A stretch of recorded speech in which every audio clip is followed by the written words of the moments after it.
बच्चों के गायब होने के बाद वहां सभी मिलकर उन बच्चों को ढूंढने में लगे पड़े होते हैं, लेकिन गोचे आस्था को मारने में लगा पड़ा होता है। तभी आस्था बोलता है, अभी टाइम नहीं है यह सब सोचने का। लेकिन गोचे बोलता है, मुझे मैरी के अलावा किसकी परवाह नहीं। तभी नोएले भी उधर आ जाती है और बोलती है, मैंने कुछ बच्चों को पहाड़ की ओर जाते हुए देखा है। लेकिन तब आस्था पूछता है, तुम इधर क्या कर रही हो। तभी नोएले हिचकिचाते हुए बताती है, मैं इधर सिर्फ घूमने आई हूँ। तब रेबेका उसके बारे में पूछती है। तब आस्था बताता है, वह मेरे दस्ते की एक मेंबर है और मेरी दोस्त भी। तभी रेबेका और नोएले के बीच होती है तकरार, लेकिन पीछे से फिर से गोचे उस पे हमला करने जाता है। लेकिन वही बुढ़िया सिस्टर उसको रोकती है और बोलती है, इस बार ये स्नो काफी अलग है। इस स्नो में जादू इस्तेमाल हुआ है, कंट्रोल करने का जादू। यह इतनी कम मात्रा में इस्तेमाल हुआ है कि सिर्फ छोटे बच्चे ही इसके प्रभाव में आ सकते हैं। इसके कारण हमारे यहाँ से भी काफी बच्चे गायब हो चुके हैं। तभी गोचे पूछता है, क्या उसमें मैरी भी शामिल है। तो वह सिस्टर हाँ बोलती है। तभी गोचे गुस्सा हो जाता है और सिस्टर को उठाता है और बोलता है, बुढ़िया, मैंने तुम्हें मैरी की जिम्मेदारी दी थी पर तूने उसे पूरा नहीं किया। और उसको मारने जा रहा होता है कि तभी आस्था बीच में आ जाता है और उसको ही मार पड़ जाती है। लेकिन बोलता है, गुस्सा होने से कोई फायदा नहीं, हमें मिलकर इस परिस्थिति का हल निकालना पड़ेगा। तभी गोचे बोलता है, मैं हमेशा मैरी के सुरक्षा के खातिर मेरा एक मिरर उसके पास रखता हूँ, जिसे मैं उससे बातें भी किया करता हूँ और मैं उस मिरर से मैरी का माना ढूंढकर उसका पता लगा सकता हूँ। तभी वह सिस्टर बोलती है, मैं भी आऊंगी अपने बच्चों को वापस लाने। तभी आस्था बोलता है, आपको जाने की जरूरत नहीं, हम हैं ना। तभी गोचे बोलता है, नहीं, ये बुढ़िया हमारे काम आ सकती है। तब वह सिस्टर बोलती है, अभी भी मेरे अंदर काफी जोश है। तभी रेबेका भी उसकी भाई बहन के लिए काफी चिंता कर रही होती है। तभी आस्था उसके सर पे हाथ मारता है और बोलता है, चिंता मत करो, मैं तुम्हारे भाई बहन को कुछ भी होने नहीं दूंगा। तभी वे वहां से निकलते हैं और नोएले को गांव की सुरक्षा की और दूसरे शूरवीरों को खबर देने की जिम्मेदारी देकर चले जाते हैं। पहाड़ों के बीच कोई गुफा के अंदर उधर से गायब हुए सारे बच्चे अपने होश में नहीं होते। वही बच्चा जिसका नाम नेजी होता है, सारे बच्चों को अपने स्पेल में रखा होता है और बोलता है, मैं बहुत खुश हूँ कि मैंने आज इतने सारे दोस्त बनाए। लेकिन तभी उसी वक्त गोचे के दिए गए मिरर के कारण मैरी उसके स्पेल से बाहर आ जाती है। तभी नेजी उसके पास जाता है और बोलता है, जब तक तुम मेरे स्पेल में नहीं हो तुम मेरे दोस्त नहीं बन सकती। लेकिन तब मैरी बोलती है, किसको अपने स्पेल में रखकर उसको दोस्त बनाना ठीक नहीं। इसे सुन नेजी मैरी को मारने लगता है और बोलता है, ज्यादा मुंह मत चला। लेकिन पीछे से और एक बंदा आता है जिसका नाम बार होता है। वह नेजी का चुटिया पकड़ उसे ही मारने लगता है और बोलता है, मेरे कीमती सामान को हाथ मत लगा। और उसके पहने गए चश्मे से उन सब का माना चेक कर बोलता है, इस बार काफी सही सामान हाथ लगा है। और तभी उधर रेबेका का छोटा भाई मार्को को देख बोलता है, इसके पास तो सिर्फ कम माना है। और नेजी से गुस्सा होता है और बोलता है, मैंने तुम्हें उन बच्चों को लाने के लिए बोला था जिनके पास काफी माना हो। और मार्को को एक खराब माल समझ उसी हालत में गुफा से बाहर फेंक देता है और उधर अपने रखे हुए प्रयोग सामग्री के पास जाकर बोलता है, अब सब बच्चों के शरीर से माना निकालने का टाइम आ गया है। उस वक्त गोचे सिस्टर और आस्था बच्चों को ढूंढ रहे होते हैं। उधर नियन शहर में नोएले इसकी खबर देने हेडक्वार्टर संपर्क करती है, लेकिन संपर्क में आ जाता है सैक्के और बोलता है, उसको कप्तान जैक ने उसे वहां आज रात काम करने के लिए कहा है। तभी नोएले उसको वहां के परिस्थिति के बारे में बताती है और आगे दूसरे शूरवीरों को बताने के लिए और यहाँ मदद भेजने के लिए बोलती है।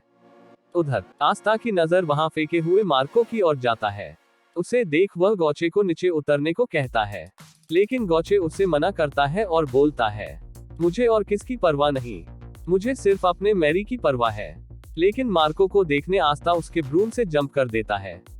तभी सिस्टर गोचे से बोलती है, तुम कैसे सुरवीर हो जो सिर्फ अपने बारे में सोचता है। और वह भी मार्को को देखने जाती है और गोचे अकेले ही गुफा के अंदर मैरी को ढूंढने चला जाता है। उधर आस्था मार्को के स्पेल को अपने तलवार से खत्म करता है और उसको होश में लाता है और सिस्टर अपने जादू से उसको हील करती है। तभी आस्था सोचता है, बच्चों की ऐसी हालत कौन कर सकता है। और अपना ब्लैक बुल्स का वस्त्र उतार उसको पहनाता है और बोलता है तुम इधर इंतजार करो, मैं बाकी बच्चों को बचाने जा रहा हूँ। उधर गौचे सोच रहा होता है, मुझे किसी की परवाह नहीं, मैं ब्लैक बुल दस्ते में इसी शर्त पे भर्ती हुआ था कि मैं सिर्फ अपने मैरी की रक्षा कर सकूं। तभी उधर बार्ड एक बच्चों से उनका माना निचोड़ रहा होता है और बच्चे उधर तड़प रहे होते हैं और उनसे सारा माना निचोड़ने के बाद उनको वहां फेंक देता है। जब मैरी की बारी आती है तब उसी वक्त गौचे आ जाता है और मैरी के गाल में हुए जख्म को देख गुस्से से फट जाता है और अपने मिरर रिफ्लेक्शन मैजिक से नेजी पर हमला करने लगता है और उसी वक्त नेजी बहुत घबराने लगता है। तभी बार्ड सोचता है, शूरवीरों को इतनी जल्दी यहाँ का पता कैसे चल गया, और तभी नेजी को उस पे हमला करने के लिए बोलता है और नेजी जमीन से निकालता है स्नोमैन। सच में स्नोमैन, इतना खतरनाक जादू। खैर वह सभी मिलकर गौचे पर हमला करने लगते हैं, लेकिन गौचे उनको एक एक कर तोड़ने लगता है। तभी बार्ड बोलता है, तुम जितना भी उसे तोड़ते जाओ, नेजी और भी बनाते रहेगा। तभी गौचे अपने जादू से लाता है और भी मिरर और उसके रिफ्लेक्शन से उन सभी स्नोमैन को पिघला डालता है। तभी बार्ड उसके चश्मे से गौचे का माना चेक करता है और उसका ज्यादा माना देख डरने लगता है और सोचता है, मुझे यह नहीं बोला गया था, मैं तो ये सब पैसों के लिए कर रहा हूँ। और बचने के लिए पास में खड़ी मैरी को पकड़ता है और गौचे को हमला रोकने के लिए बोलता है, नहीं तो मैरी को मारने की धमकी देता है। मैरी को मुसीबत में देख गौचे हमला रोक देता है और तभी आस्था उड़ते हुए आता है और वहां के स्नोमैन को तोड़ते हुए मैरी को बचाता है। और मैरी बचने के बाद सीधा दौड़ती है आस्था के पास और उससे शुक्रिया करती है। इसे देख गौचे फिर कोमा में। उधर सिस्टर निचोड़े गए बच्चों के पास जाकर उनको हील करने लगती है और बोलती है, इनसे काफी माना ले लिया गया है, यदि उनको जल्दी ट्रीटमेंट नहीं मिला तो वह कभी जादू इस्तेमाल नहीं कर सकते। इसे सुन आस्था गुस्सा होने लगता है कि कोई कैसे बच्चों के साथ क्रूर काम कर सकता है। और तभी बार्ड आस्था का माना देख के बोलता है, इसके पास तो कोई जादुई पावर नहीं है, इसे तो मैं आराम से हरा सकता हूँ, और उसे मारने जा रहा होता है। तभी आस्था उसके पास आ जाता है और अपने तलवार से उसको एक ऐसा मारता है कि वह काफी दूर जाकर गिरता है और बोलता है, मैं तुझे कभी माफ नहीं करूंगा। तभी उस तरफ सेक्के पहुंचता है ब्लैक बुल्स बेस के पास, उनको नियन शहर के बारे में खबर देने, और सोचता है नियन शहर से यही दस्ता सबसे पास ही में है, इसलिए इधर आया हूं उनको पहले खबर देने। और उसको यह गलत फहमी होती है कि ब्लैक बुल्स के मेंबर्स सबसे डरावने होते हैं और अंदर जाने से हिचकिचाता है, लेकिन हिम्मत कर अंदर चला जाता है। लेकिन अंदर चारों ओर अंधेरा होता है और सारा सामान यहाँ वहाँ पड़ा होता है। इसे देख सोचता है यहाँ कोई नहीं है, और जैसे ही जाने के लिए पीछे मुड़ता है उसे दिखता है गॉर्डोन, और उसका भूतिया चेहरा को देख उधर से भागता है। और तभी आता है ग्रे और उसे देखकर सोचता है और कोई अजीब सा आ गया, और फिर से भागता है। और तभी कप्तान यामी उधर आ जाते हैं।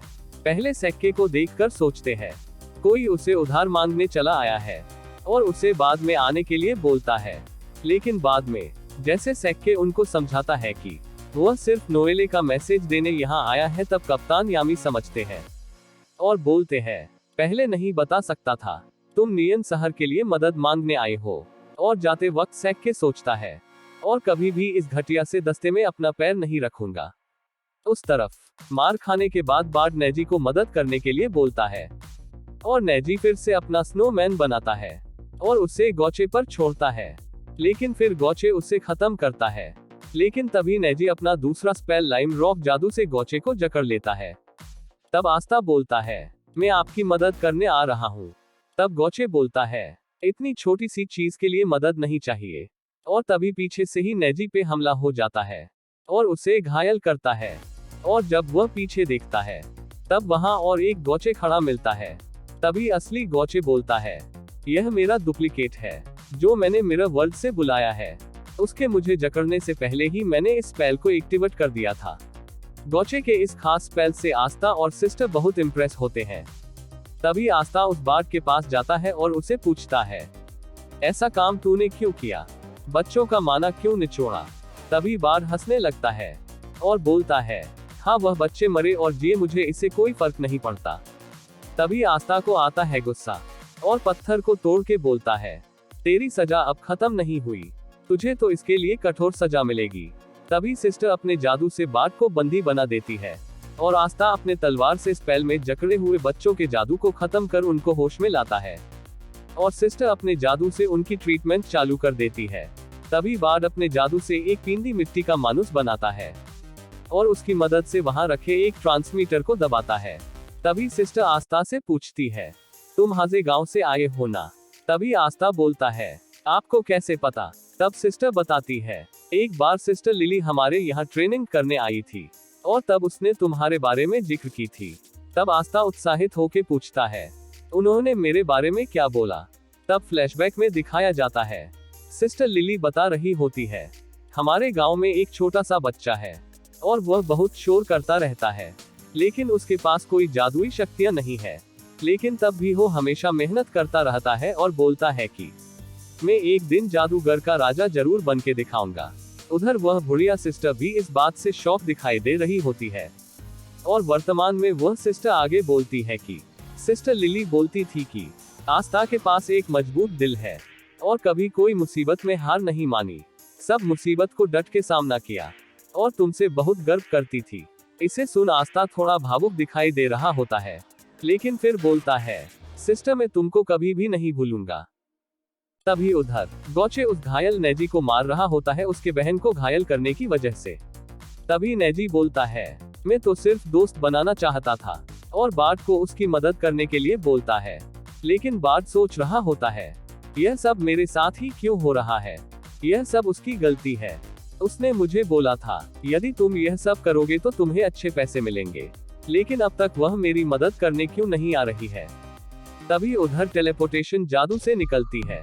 सैली और आस्था को देख बहुत खुश होती है और बोलती है, बार्ट तूने मुझे यहाँ बुलाया, लेकिन तूने बच्चों से माना अभी तक क्यों नहीं निचोड़ा? पर अभी इसे कोई फर्क नहीं पड़ता, क्योंकि तूने एक अच्छा काम किया। मेरे एक्सपेरिमेंट को तूने यहाँ बुला लिया। उधर आई ऑफ द मिडनाइट सन की मेंबर को देख वहाँ के लोग होते हैं शॉक। तभी गोचे बोलता है, तुम ही हो जिसने मैरी को मुसीबत में डाला और मिरर रिफ्लेक्शन से उस पे हमला करता है। लेकिन सैली उससे अपने सालामेंडर से बचती है और उसके अंदर घुसकर उनको हमला करने जाती है। तभी आस्था अपने तलवार से उस सालामेंडर का गला धड़ से अलग करता है, लेकिन कोई फर्क नहीं पड़ता, वह जेली से बना होने के कारण फिर से जुड़ जाता है। तभी गोचे उसको अपना बहुत सारे मिरर बनाकर रिफ्लेक्शन जादू से हमला करता है, लेकिन उसे सालामेंडर करता है उन सब को डिफ्लेक्ट और उसके बाद सैली उस सालामेंडर के अंदर से ही गोचे को चिपका डालता है और आस्था को भी चिपका कर उसको चाटते हुए काट खाती है और उसके खून चूसते हुए बोलती है, तुम तो एक साधारण इंसान हो, कैसे तुम्हें जादू को खत्म करने की पावर मिली? और उसके नाखून लेने की कोशिश कर रही होती है। तभी एक आग का गोला आता है और उस सालामेंडर को अंदर से फाड़ डालता है और वह सिस्टर अपने आग के जादू से उस सैली पे हमला करती है और उसे पीछे धकेलती है और आस्था को उससे बचाती है। तब आस्था उससे पूछता है, आप इतने ताकतवर कैसे हो? तब सिस्टर बताती है, मेरा नाम है थेरेसा क्रिम्सन और मैं फॉर्मर जादुई सुरवीर हूँ। क्रिम्सन नाम जुड़े होने के कारण। आस्था पूछता है, आप कप्तान फुएगोलो को जानते हैं? तभी सिस्टर बताती है, वाह फुईगो, मैं उसकी मेंटर हुआ करती थी और उसको जादू करना मैंने सिखाया और फुईगो के ऐसी हालत बनाने के लिए उनको माफ नहीं करूंगी। तभी वह गोचे को भी वहां से छुड़वाती है। तभी उस तरफ बार्ट बोलता है, देखो वह 3 है, तुम अकेली हो, मुझे कैद से आजाद करो, मैं तुम्हारी मदद कर सकता हूँ। तब सैली पूछती है, तुम सच में मेरी मदद करना चाहते हो? तभी बार्ट बोलता है, हाँ सच में। तब सैली उस बार्ट के गले में एक इंजेक्शन घुसाती है और बार्ट के मुंह से निकलता है मिट्टी, लेकिन उल्टी जैसे दिखता है और निकलते निकलते बड़ा हो जाता है और बन जाता है उल्टी मैन या मिट्टी का दानव। तब सैली बोलती है, इसका दिमाग घास चरने चला गया, यानी अब ये बिना दिमाग का हो गया है। तब उसके बड़े कद को देख सिस्टर आस्था और गोचे को बच्चों की मदद करने के लिए बोलती है, लेकिन गोचे मैरी को पकड़कर उधर से भागता है। तब मैरी पूछती है, दूसरे बच्चों का क्या? तब गोचे बोलता है, मुझे दूसरों का कोई परवाह नहीं, यदि तुम सुरक्षित हो तब सब ठीक है। तब आस्था शौक में ये गोचे कहाँ चला गया और वह बड़ा सा दानव उस आस्था पर हमला करने लगता है और आस्था उससे बचता है। और उस तरफ सैली बोलती है, इस बार मैं तुम्हें जरूर लेके जाऊंगी आस्था।